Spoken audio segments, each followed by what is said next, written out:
Narito na ang mga trending na kwento sa mundo ng social media.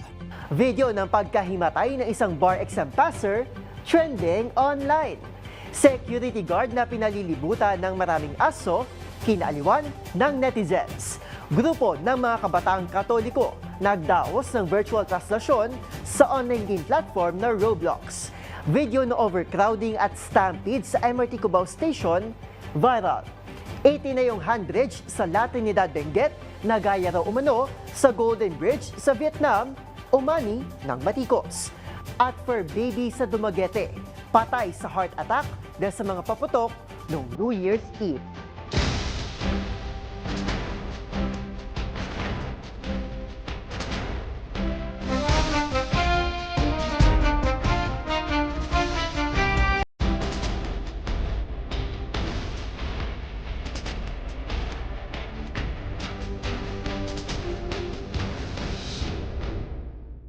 Iba't ibang mga nagva-viral na kwento na naman ang ating pag-uusapan, mga trending sa social media na tiyak hindi lang nakakaaliw, kundi maaaring kapulutan din ng aral at minsan ay makabagbag damdamin din.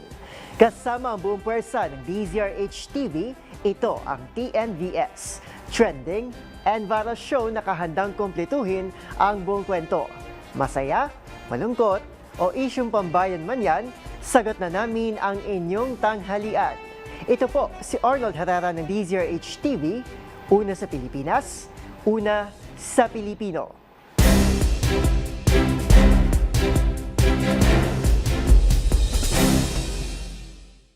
Para sa ating unang trending story ngayong tanghali, in ngayon sa social media ang paggawa ng reaction videos kung saan pati sa pagtingin ng resulta ng mga examinations ay ginawa na rin ng netizens. Gaya na lamang ng katatapos na 2025 bar examinations kung saan tila reaction gone wrong ang isang lalaki na pumasa bilang abogado dahil ito ay nahimatay.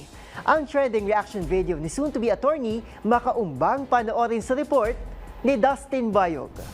Napuno ng tuwa at tawa ang reaction video na ito ng isang bar passer sa katatapos lamang na paglalabas ng resulta ng 2025 bar examinations.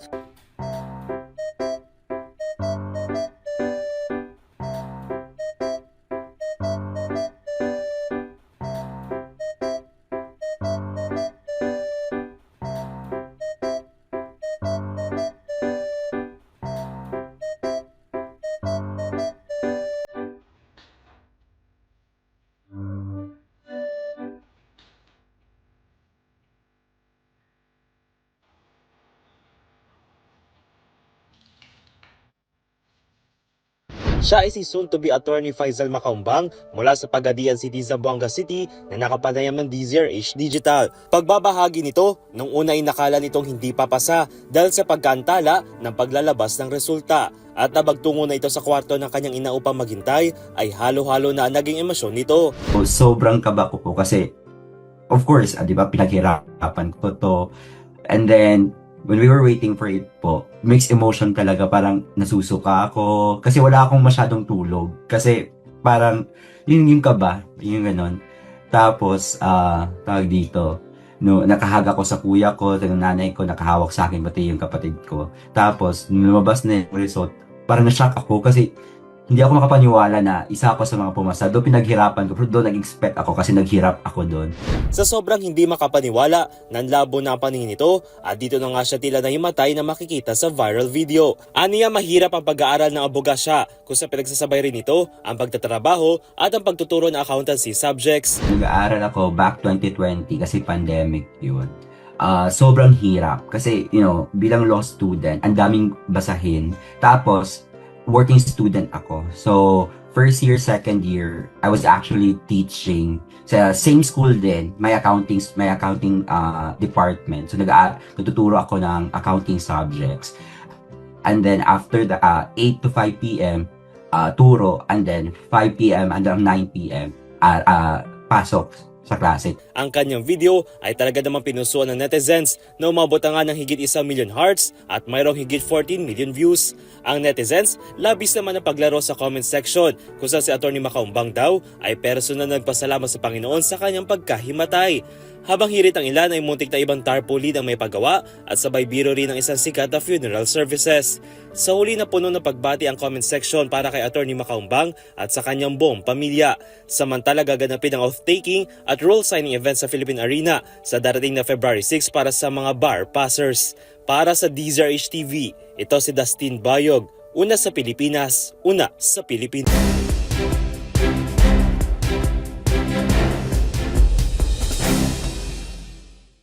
Sa ating next viral story, kinaaliwan online ng isang security guard sa isang mall dahil sa kakaiba nitong pagronda sa lugar. Imbis kasi na solo o kapwa guard ang kasama nito sa paglilibot, mga asong nakapalibot dito na animo, mga gwardya din. Ang nakakaaliw na tagpong yan, balikan sa report ni Rovic Manuel.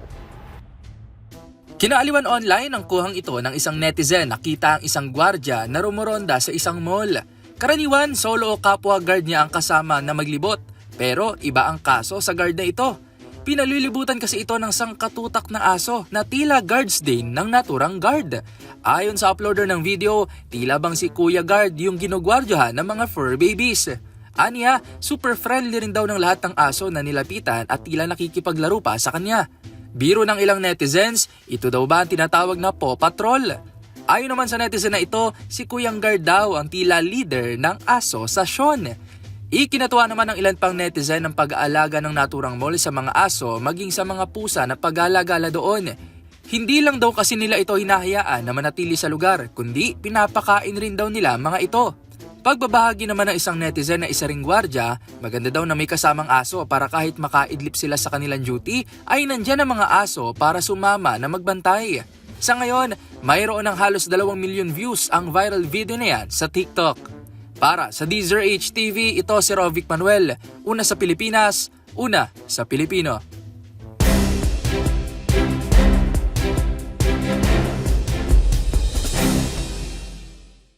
Sa ating sunod na istorya, habang idinadaos ang ngayoy kinikilala bilang pinakamatagal na taslasyon sa kasaysayan ng Pilipinas, marami ang nakaabang sa kani-kanilang radyo, telebisyon, lalo na online para makibahagi sa taunang tradisyon. At kasabay nito, isang grupo ng kabataan ang tila dinala sa next level ang pakikibahaging ito sa pagsasagawa ng virtual na version ng taslasyon sa isang gaming platform. Makibalita sa mga naging ganap sa Road Taslasyon 2026 sa report ni Rose Babiera.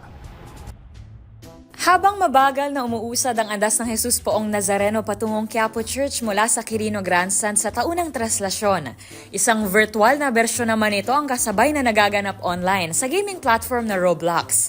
Pinangunahan ito ng mga kabataan na nakita ang Roblox bilang oportunidad upang ilapit ang mga kapwa nila kabataan sa Panginoon. Ang Katolikong kabataan sa Roblox at Roblox Filipino Catholics ay nagsasagawa ng mga simulation ng mga aktibidad ng simbahang Katoliko sa naturang gaming platform. Isa na nga riyan ang traslasyon ng Poong Nazareno. Makikita sa mga larawan ng tinawag na raw traslasyon na kuhang-kuha ang imahe ng poon na sakay ng andas. Gayon din ang mga kasuotan ng mga ihos at ilang mga deboto. Ang isa pang grupo ang Catholic Roblox Community Group na isinagawa naman ang Roblox traslasyon sa ika-10 ng Enero. May bagong feature pa na inilabas. Mayroon na anilang lubid na pwedeng hatakin, isabit sa balikat, itali sa bewang o iabot sa iba pang players. Marami naman ang humanga na talagang nakasunod ito sa ruta. Sa tulong ng mga players na may stulang hinahatak ang andas habang ang iba ay nakasunod naman dito. Nagawa rin ng simulation ang ilan pang aktibidad gaya ng pahalik, padungaw at misa sa Quirino at Quiapo Church.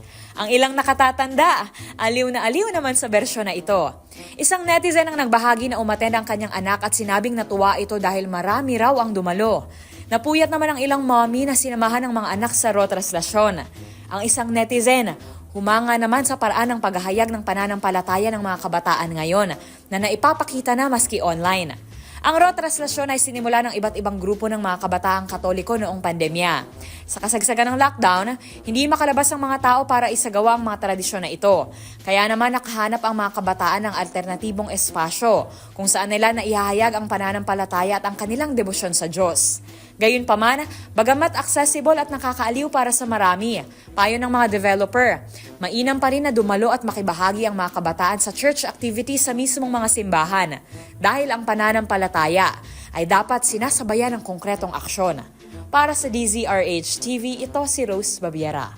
Una sa Pilipinas, una sa Pilipino.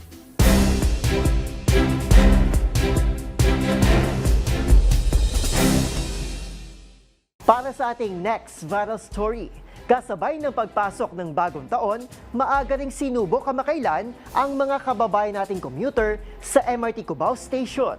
Ito ay matapos makuhanan ng video ang tila pag-apaw ng mga pasahero sa platform, bagay na muntik nang maging mitya ng stampede sa naturang estasyon. Ang mga sumunod na nangyari tinutukan sa ulat na ito. Nagmistulang dagat ng deboto ang southbound platform ng MRT Cubao Station sa pag-apaw ng mga pasahero na naghihintay makasakay ng tren.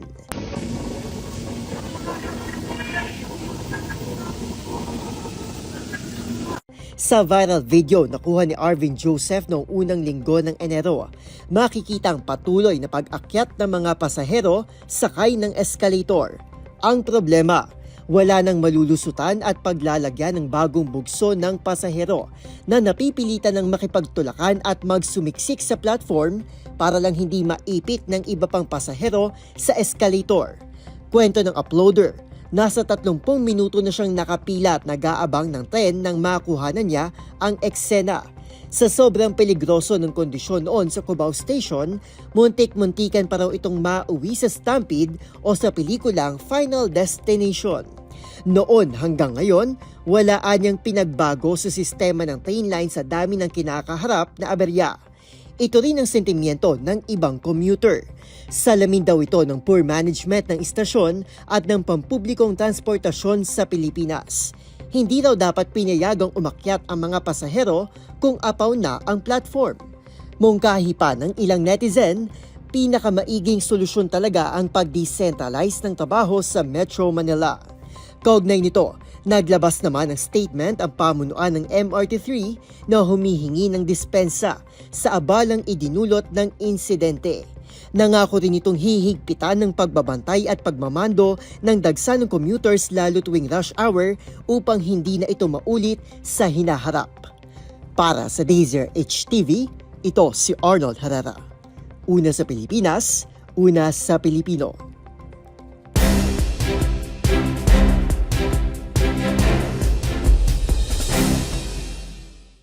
Sa ating sunod na kwento, umani ng Batikos Online ang isang istrukturang itinayo sa Latinidad Benguet na di umano ay may kapareho sa ibang bansa, kung saan sa unang tingin aakalaing tila parang Xerox copy ang handbridge ng nasabing probinsya na makikita rin sa Bana Hills sa bansang Vietnam.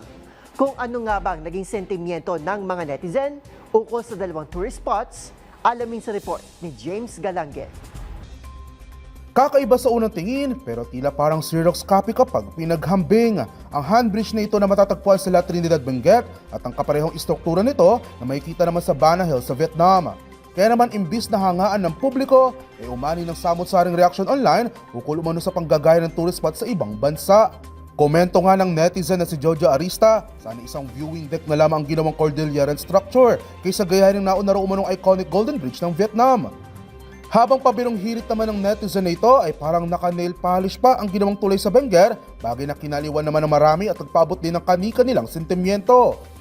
Ngunit gayon pa man, una nang nilinaw ng La Trinidad Tourism na hindi government-owned ang naturang atraksyon, pagpus pa may-ari ng isang pribadong sektor na may tuturong din daw na isang tourism initiative. Dagdag pa ng ahensya, hindi pa kasalukuyang rehistradong naturang tulay bilang isang tourist destination ng kanilang probinsya.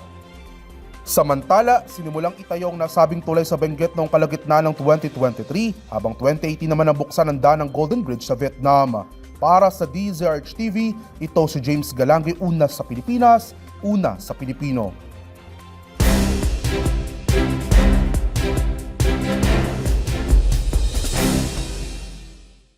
At para sa ating huling trending balita ngayong tanghali, galit at malungkot na sinalubong ng isang animal shelter sa Dumaguete ang bagong taon. Ang isa kasi sa kanilang mga inaalagang aso, binawian ng buhay dahil sa ingay ng paputok noong New Year's Eve. Yan ay sa kabila ng pakiusap na iwasan ng paggamit ng fireworks malapit sa kanilang shelter. Ang detalye sa report ni Millie Borja. Malungkot na balita ang bumungad sa mga netizen bago matapos ang taong 2025. Isang fur baby kasi ang binawian ng buhay dahil sa mga paputok sa nagdaang New Year's Eve. Sa social media post ng animal shelter na Dumaguete, Negros Oriental, heart attack ang sanhi ng pagkamatay ng asong kinilalang si Noah. Heartbreak at galit naman ang naramdaman ng Dumaguete Animal Sanctuary dahil bago ang insidente, nakiusap pa umano ang mga ito na huwag magpaputok ng fireworks malapit sa naturang shelter. Ngunit ang mga residente tila wala raw pakialam. Pagtitiyak pa nito, ginawa nila ang lahat ng posibleng hakbang upang maiwasan ang pangyayari. Gaya na lang ng malakas na tugtog sa pagsalubong ng bagong taon, mga staff na nagbantay sa mga sheltered animal, maging ang pagbibigay ng calming medication sa mga aso. Ang mga paputok gaya ng fireworks ay may dulot na takot at stress sa mga alagang hayop, partikular sa mga aso at pusa na ang mga pandinig ay mas sensitibo pa kaysa sa mga tao. Samantala, umani naman ang pakikiramay ang naturang post at may ilang ding nagbahagi ng kanilang reaksyon patungkol sa pagbibigay kaalaman ukol sa mga dapat gawin sa mga ganitong sitwasyon. Maging ang mga nakasaad sa Republic Act 106 o Animal Welfare Act. Ang post, umani na ng higit 160,000 reactions, 3,000 comments at 14,000 shares sa social media. Para sa DZRH TV, ito si Millie Borja, una sa Pilipinas, una sa Pilipino.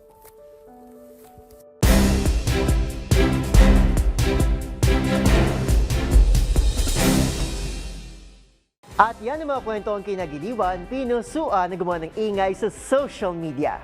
Kung meron din kayo mga katulad na istorya, ay i-share nyo na yan sa ating comment section o di naman kaya ay tag nyo kami sa TikTok at DZRH News. Maraming salamat po sa inyong patuloy na pagtangkilik sa ating programa. Magkita-kita tayo muli sa susunod na linggo para maling himayin, tuklasin at buuin ang mga detalye. Para kapag nakita mo ang viral video na may nag-share, ikaw na mismo ang magdaragdag ng mga impormasyong nalaman mo sa TNVS Trending and Viral Show. Muli ito po si Arnold Herrera ng DZRH TV, una sa Pilipinas, una sa Pilipino.